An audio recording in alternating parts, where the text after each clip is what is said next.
Today we're talking about a loss on GBP Aussie. And let me just say before we get into this video, hello, welcome back to the channel. If you're new here, my name is Nick and I talk all about trading Forex and stocks. And today we're taking a look at a currency trade that I took on pound Aussie that went against me. And before we go over to the charts, I'm going to show you guys the trade, the entries, the exits, the reasoning behind everything. I just want to say that I am happy with how this trade played out, even though it was a loser. There is such thing as a good trade that results in a negative profit. There is also a such thing as a bad trade that results in a lot of profit, because hear me out. It's very important to stick to good habits, risk management, all the stuff that actually makes profitable trading, right? But if you get lucky and you take a trade that it goes crazy in your favor and it builds bad habits, that's just as bad as taking, a loss, because you might take a big loss later because you're building bad habits.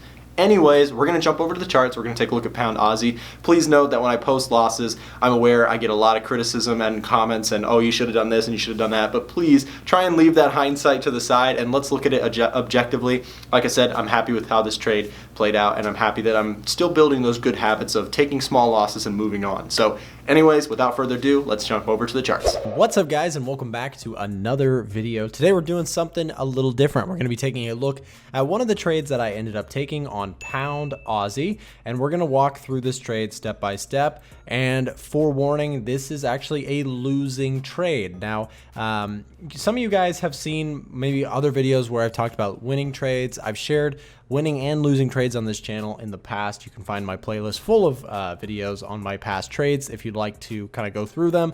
But my idea here today is we're going to talk about a losing trade that I just got stopped out of, and actually rather unfortunately too, because as I talk about this, it's coming back in the direction I was. So I was actually short on this market. My idea here was going for a trend continuation to the downside. Now I'm going to start on the daily chart, and what I'm going to do is I'm going to pull up the private community that we offer here at A1 Trading. I'm going to show you guys the full analysis and details behind this trade, and then we're going to talk about maybe what went right, why I still like the setup, it just unfortunately didn't work out, and maybe where we go from here. So let's start by actually pulling up the A1 Trading community, because I'm going to show you guys the fundamental analysis first on this trade. So as you guys may know, if you've been watching my channel for a while, I like to combine the technicals and the fundamentals in my trading, because I believe that, or I not necessarily believe, fundamentals are the driving force behind what really moves markets. Interest rates, sentiment of big institutional money, inflation, all of these things are the real reasons behind why price in currencies goes up or down. It is not just a head and shoulders pattern that is causing the market to go down. It is likely also some sort of weakness of a currency or strength of another currency. Okay, if you want more of that, I would highly encourage you to tune into my streams or just kind of watch along here. You'll get bits and pieces of it all over my channel. So let's go ahead and dive into this. So I mentioned that I was going short on pound Aussie, and my technical reasoning, well, we're going to skip this and we're going to come back to this. The fundamental reasoning, like I mentioned, is as the pound and Aussie are both at this time still strong currencies, I am taking a small position here as the fundamentals are not as clear of a trade for me here. This was still heavily a technical trade for me, though I still favored the AUD here, as they bounced back. They've bounced back, if I could speak, strongly, with their economy being largely impacted by global trade. Now, Australia, a lot of their economy is benefited by basically the world coming back out of the pandemic, because they do trade with China. Their economy is heavily impacted by their ability to basically sell material goods and be involved in the whole global trade stuff, right? So their economy has actually bounced back very, very strongly, and so has the pound. They've done a very good job in England, or I guess in the UK, at kind of combating the whole pandemic, and so both of these currencies are considered, at least in my analysis, strong currencies right now, which is definitely reflected in both of their prices against other currencies. anyways, I said for now, we are still in a risk on environment, which leads me to be more bullish on growing economies like Australia. The pound also has been growing strongly. However, and this is the final part, the Bank of England has spoken about pushing rates into the negative area, which causes me to be a little bit cautious on the buy side. Okay. So that's the fundamental outlook. So I do have a general bias towards the short side based on my fundamentals. Now let's talk about the technicals. I shared with members that price is in an overall downtrend on the daily and 4-hour chart. And after forming the recent double top, this pair looks potentially ready to make a move back towards the lows. I'm taking a small short, and that's a key part, a small short. Remember, risk management is very, very important. I took a small position here with a stop just above this recent resistance that we're going to highlight in just a second. As I'm not willing to risk price breaking through the previous double top, I will trail my stop loss as usual if the price goes in my favor. Okay, so let's pull this up for a moment. This is, again, a picture that I shared with members when I took the trade. So I took the trade here, and you might say, well, Nick, why don't you just put your stop up here? We're going to talk about that in a moment, but the quick reason is because I don't want to add extra risk to this trade. I'd rather, if this level doesn't hold, right, I'm looking for a retest and to go short there. If this level doesn't hold, just get me out of the trade and I'll look to re-enter in another way if I see confirmation later. Because again, we got this double top, like I mentioned. As we started to roll over, I looked for short setups. Then we broke through this level. And on the retest, I was looking to go short. So let's pull up the chart really quick and we can kind of zoom in here. So this is the daily chart. I've got a long-term trend to the downside. You can see ever since sort of we bounced back from the pandemic, the bias or the trade here has been short the pound, go long on the Australian dollar relatively to each other, right? I guess the pound has been strong and the Australian dollar has been strong. But in this case, generally speaking, big money has been favoring the Australian dollar over the pound, right? Because when we're looking at GA, right, pound Aussie, and we see this thing going down, that means that people are shorting the pound, going long in the Aussie, okay? So that was my bias, is looking for short setups. Now that we have all of that covered, let me drop it down to the 4-hour chart, which is really where this trade took place. And this is where we're looking at it. And I understand, I'm already prepared for it. I'm going to get comments in the comment section of, Nick, you know, why'd you do this? This is stupid.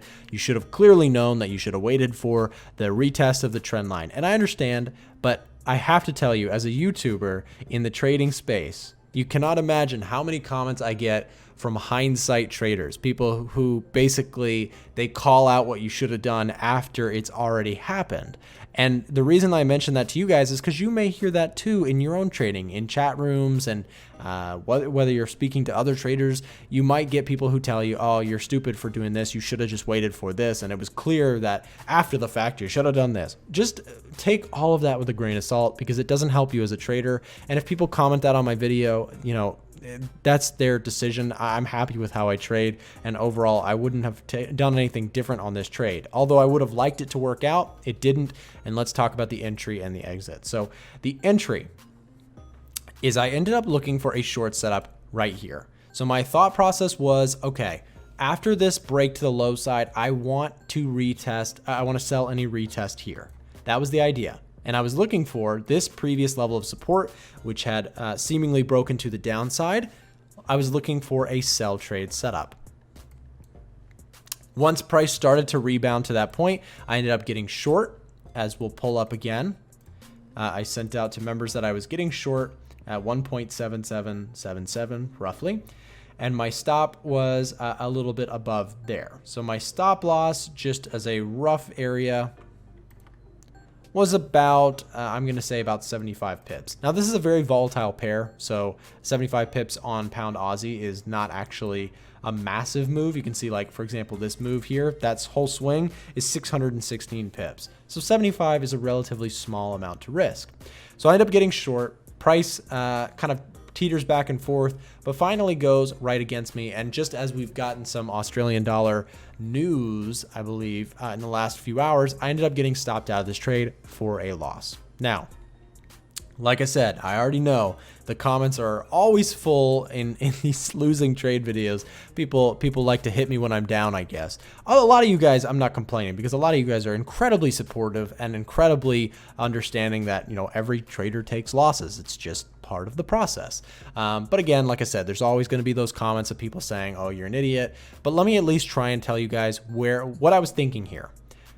There was this double top, beautiful sort of resistance area that held beautifully here on the top side. I kind of figured that that was going to lead to a sharp sell-off continuing down to the low of this region. That was the overall goal here. So my entry was right around here. My goal, or my target area, was to see if price could get a move down to this low at the 1.75 level. That's what I was calling out on the stream, was looking for a retest of the lows, okay? So all of this on paper looks pretty good. And like I said, I probably would not have changed how I took this trade, especially now that I can still look for re-entries into this trade setup again. That's the other thing that I think a lot of times people, they get stuck on with their trading is, oh, if you get stopped out, you know, you're just an idiot for getting stopped out. But a big thing about a stop loss is a stop loss doesn't mean that you're a failure trader. It just means that, okay, this one didn't work out the way you were hoping for, but you can look to re-enter. And again, my bias hasn't changed here. The fundamental story for me here is still looking for sell setups. And by the way, it might actually be a key note here that this little wick to the upside got sold very, very quickly. Perhaps, just a little speculation here, perhaps some of the bigger money that wanted to get short got their chance to get short up in this high. Unfortunately, I was not looking at the chart as this happened. But, you know, for those who caught some of that move there, perhaps, you know, you're in a good trade there and hopefully it continues lower for you. But again, my bias here has not changed on pound Aussie, and I'm more than likely willing to get short again if I get a technical setup that really fits my criteria. Anyways, guys, that's the main idea with this sort of trade setup. I know, like I said, I get lots of interesting feedback on these losses, but if you like these videos, if you like me sharing the ins and outs of my trades, you know, my goal is not to make it look like I win all the time. My goal is to share realistic stuff on this channel, as it always has been. And if you support that, please do me a favor and like the video down below. Also, I know it's not a very good sales pitch considering I just showed a loss, but if you do have interest in joining our community, you get access to all of the trades that I share, my wins, and as you see, my losses. They're not meant to be copied, but if this sounds helpful to you, if you want to see my inside insight, at least on my trades, I share them here. We also have 2 other analysts that share trades. We also do live webinars with our coach, Joe Barreca. He's a 13-year trading veteran from Australia, very, very prominent and successful trader. And then we have open chat rooms and all sorts of other good stuff, trade ideas. If any of this sounds helpful to you, there's a promo code down below in the description for you to get a discount on the community. If you made it to the end of the video, comment down below that you made it to the end, and that, and I'll try and heart your comment. Thank you so much to those of you guys who do make it to the end of the video. If you're still here, you are a real MVP. So thanks so much, guys. Have a great rest of your day. We'll see you back in the next video. Hey guys, thanks so much for watching this video. If you enjoyed it, please remember to like the video down below, because if you don't, you're statistically 84.72% more likely to blow an account in the next 48 hours. Don't ask me how, don't ask me why, that's just facts. If you enjoyed that video and you want to see more free content here on YouTube, I'll be popping up some videos on the screen now. Go ahead and click anything that looks interesting to you, and thank you so much for supporting the channel.